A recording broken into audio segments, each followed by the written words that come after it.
Our text for tonight is going to come from the book of Joshua, chapter 18, verse 3. Joshua chapter 18, verse 3.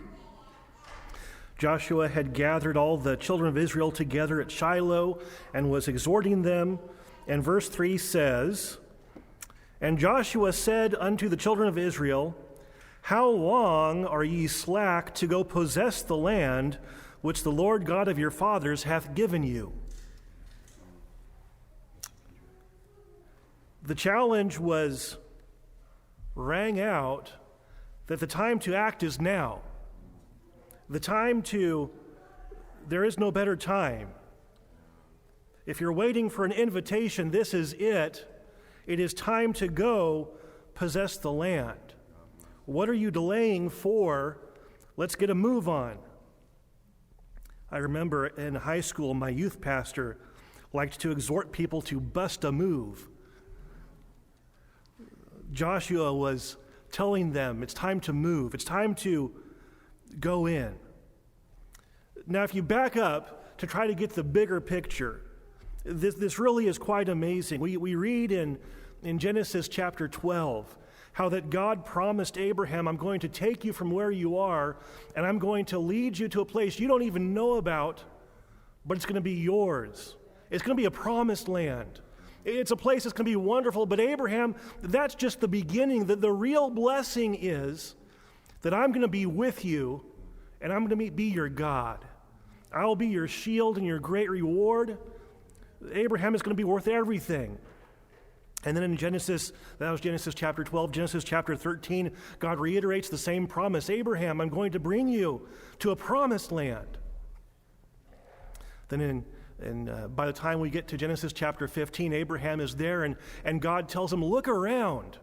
Everything that you see, it's yours. And I'm going to be with you, Abraham. I'm with you. I'm for you.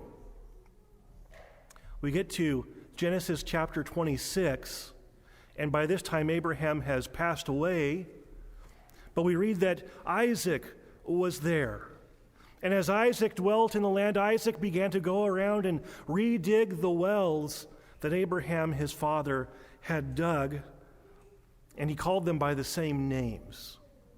He found something. I'm sure that Isaac as a child drank from some of those wells, and now time had passed, and now it's Isaac's turn to be in charge. He didn't have to go find some new well. He didn't have to go dig some dry hole out in the desert. He knew where the fresh water was, and he just went to those old wells, but he had to dig them for himself. You can't get to heaven on somebody else's coattails. I've heard some of the old-timers testify that way, that you have to pray it in yourself. You have to experience it for yourself. That the gospel, it's best when you experience it in your own heart and your own life. The children of Israel, the seed of Jacob, found themselves down in Egypt as bondmen. God rose up Moses to lead them out of there. A mighty hand brought them through the Red Sea, brought them through the wilderness for 40 years, feeding them with manna from heaven and water from a rock. Cloud by day, fire by night. God was with them. And finally, they get to the shores of the promised land. They're at the banks of the river Jordan, looking across to the promised land. And of all things, 3 of the tribes, Gad, Reuben, and half the tribe of Manasseh, said, you know what? I think we've come about far enough. This looks pretty good to me right here. We're just going to stay here. It might have been good, but God had promised them something better. Sometimes in life we do that. We're going along and we just kind of settle. This is pretty good where I'm at right here. This will do. And we sell ourselves short because God has promised something more for us. We don't want to do that. If God has promised you something, go for it. We could ask tonight, how long are ye slack to possess the promises of God. Now's the time to move. Now's the time to get up and go. Our promised land isn't maybe a geographic place. We are looking towards heaven. Someday we're going to be walking those streets of gold. We can't wait for that to happen. And if you look around, it seems like that can't be very far away. It's been a personal lesson to me that eternity is coming for you. And eternity is probably coming for you a lot sooner than you think it is. And once you get out into eternity, there are no do-overs. You can't step out into eternity and say, well, I wish I could have done that better. There are no do-overs. So we have to get this right. And one of the ways that we get this right is by going in and possessing the land. Our promised land is right here. All the promises in the book are mine. Every chapter, every verse, every line. I think that's how the Sunday school song goes. We want to take advantage of God's promised land. We don't want to camp out on the banks of the Jordan River with a long list of excuses as to why it won't work. We want to go in and possess the land. If God has given us a promise, and He has, we want to go in and possess the land. There's no reason to delay. We could take a cue from Caleb. Caleb was the leader of his tribe. He was one of the 12 spies. He went in and spied out the land. He saw the same giants that the other 11 spies saw. But when he got back to Moses, he had a good report. He said, let's go up, for certainly God is with us, and we'll be able to give the land into our hands, and the people will be a prey for us. But the other 10 spies, not Joshua, but the other 10 spies disquieted the people and caused the heart of the people to melt. Don't be the person that makes the people of the heart melt. Don't do that. The answer is God is able. That's the answer. I don't care what the question is, the answer is God is able. Time passes. Caleb walked through the same wilderness for 40 years that everybody else did. Caleb saw the same high-walled cities that everybody else did. But as the children of Israel went in to begin to possess the land, there came a day when Caleb came before Joshua, and he began to recount, Joshua, you and me, we were there that day, standing before Moses. You remember, I know, Joshua, look me in the eyes because I know you remember this. He said, Joshua, we were promised that everywhere the soles of our feet touched, that land was going to be ours. And I've had my heart set for 40 years now. I've had my heart set. Amen. And now, Joshua, give me this mountain. I think that statement in itself is spectacular. But what makes it even more amazing is the fact that Caleb specifically asked for the piece of ground where all the giants lived. Because Caleb wasn't afraid, because Caleb knew that God had given him a promise, and when God gives you a promise, God figures out the hard part. God's the one who goes and defeats the giants. You just have to follow, obey, take advantage of the promises of God that He's set before you. Go in and possess the land. We want to see people go in and possess the land. Things tend to go wrong pretty quickly when you leave God out of your plans. You don't have to go very far through the Bible. And in fact, here in the 2nd chapter of the book of Judges, they just buried Joshua. And already things are starting to go wrong. It says that they buried him in the border of his inheritance in the Timnath-Heres, in the Mount of Ephraim on the north side of the hill of Gash, and also all that generation that were gathered unto their fathers, and there arose another generation after them, which knew not the Lord, nor yet the works which He had done in Israel. And the children of Israel did evil in the sight of the Lord and served Baalim. It doesn't take long when you leave God out of your plans. And I know that there's probably a lot of different factors that weigh into how your life turns out. But I will tell you this much, There is a marked difference as you read through the Bible between those who chose to go in and possess the land and those who chose to sit on the banks of the Jordan River. Where are you? How is it with you? How is it in your life? What promises has God given you? And have you taken advantage of them? I'm reminded, and that I realize covers a pretty broad swath of territory when you start talking about the gospel, but let me give you one specific for instance. All right? As a young person and as a high schooler, my grandmother moved from Southern California up to Portland and lived in a small apartment, and we would take her to church. And I loved my grandmother. She was a wonderful woman. She's a woman of prayer. When that grandmother passed away, she left behind in her things 14 notepads that were used as her prayer lists. 13 and a half. The last one wasn't all the way full. But in those first 13, every page, every line, both sides were prayer requests. People knew that she prayed and she loved praying. She once told me she enjoyed growing older because it gave her more free time to pray. And as you looked through those notebooks, you'd see a prayer request, the date that the prayer request was given to my grandmother, and the date that prayer was answered. And she kept track. Hundreds of pages. Her eyesight wasn't the best, and she would lose things frequently, like her house keys. And so she'd call up, and it was my joy and privilege to go over there and help her find the lost thing, which didn't take very long. And then we would sit down and we'd talk about the gospel. And every time, literally every time that I went there, she had a particular story that she wanted to tell. And she'd go into her bedroom, she'd go to her secretary desk, she'd pull out one particular of those notepads. She always knew where it was, she always kept it handy.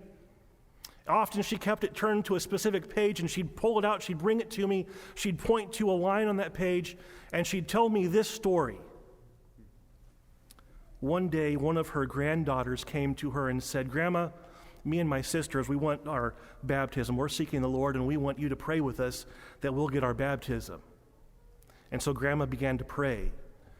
Sure enough, that year, camp meeting came around, and all those girls got their baptism.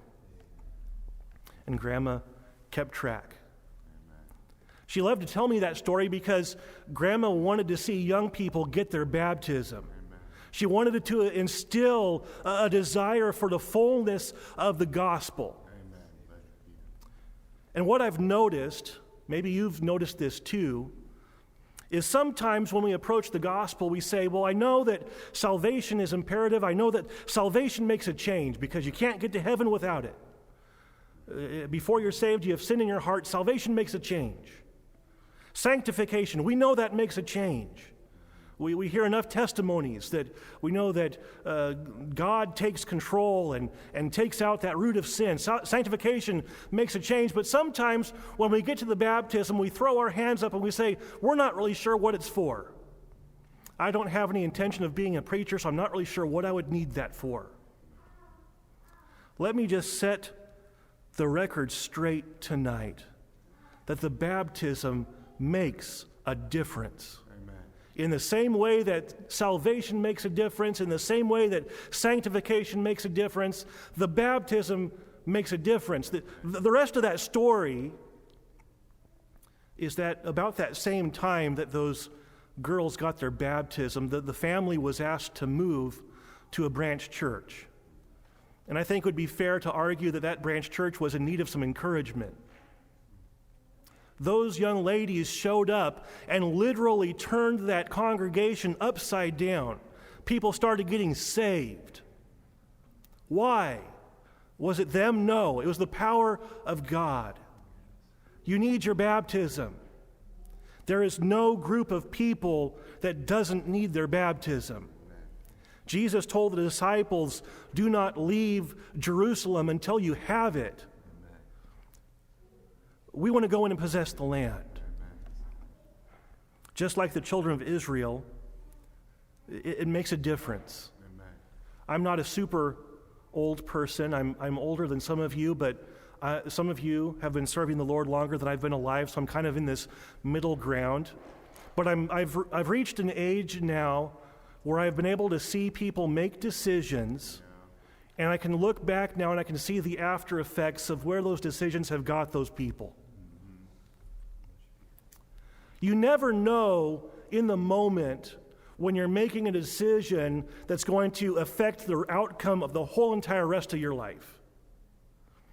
And yet sometimes we make those decisions without even realizing it. You might be sitting in a church service just like this one, forced to make some choice personally about what you're going to do with the gospel. And what you don't realize is that the choice that you make is going to determine where you end up 5, 10, 20 years from now, should the Lord tarry. It might even determine where you spend eternity. I've seen young people sit in a youth retreat where they're asked to commit entirely to the gospel. And I look around, and now having the benefit of hindsight, I can look back to that youth retreat as the deciding factor in where they are now. Some of them are enjoying the fullness of the gospel. Some of them have left the Lord entirely. Why? Because they made a choice.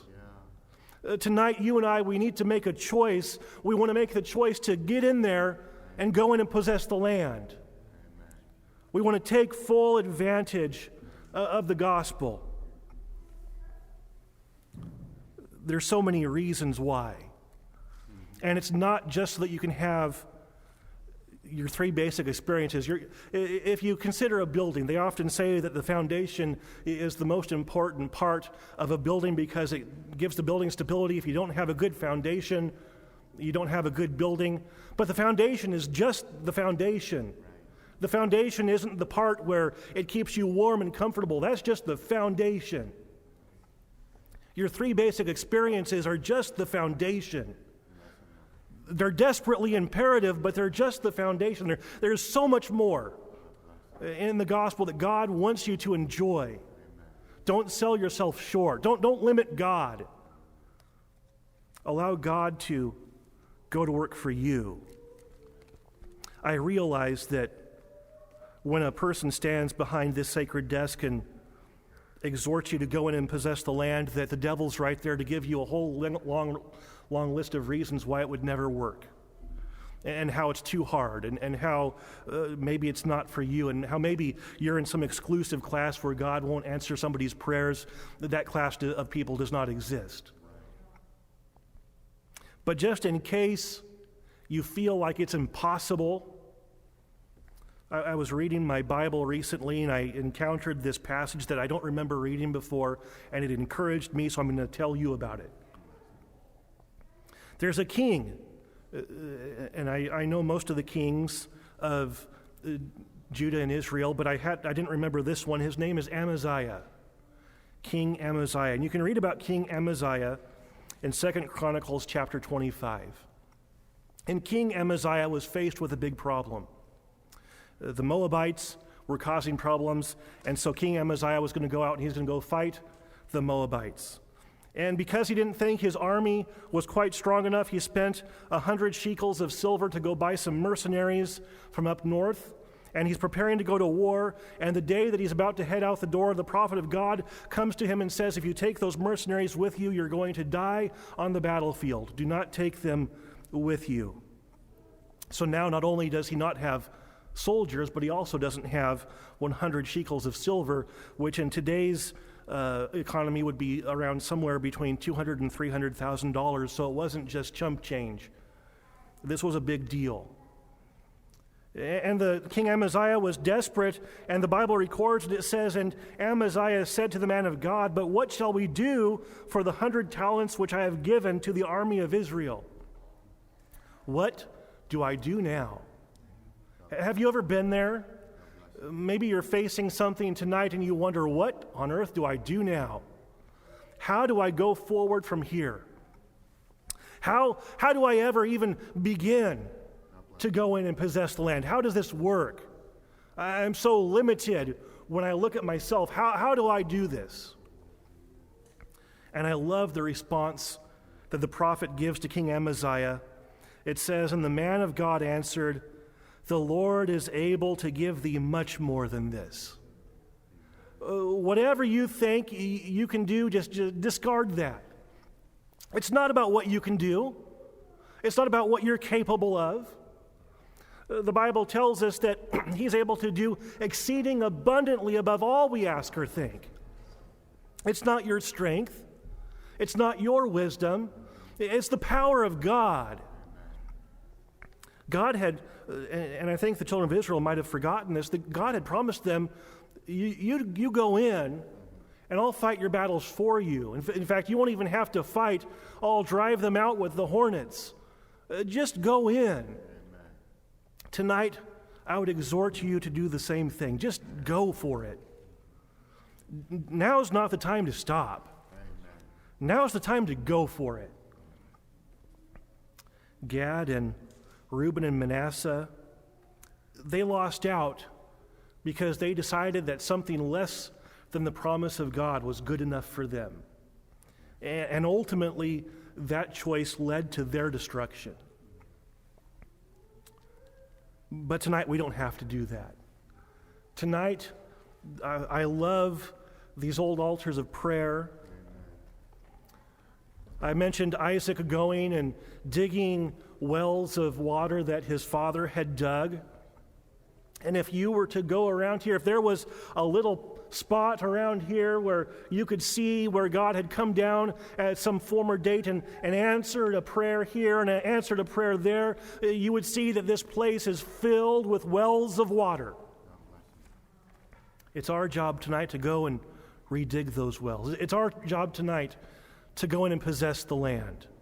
It's our job tonight to take a walk through God's promised land and say, I want some of that, and then believe that God is able to give it to you.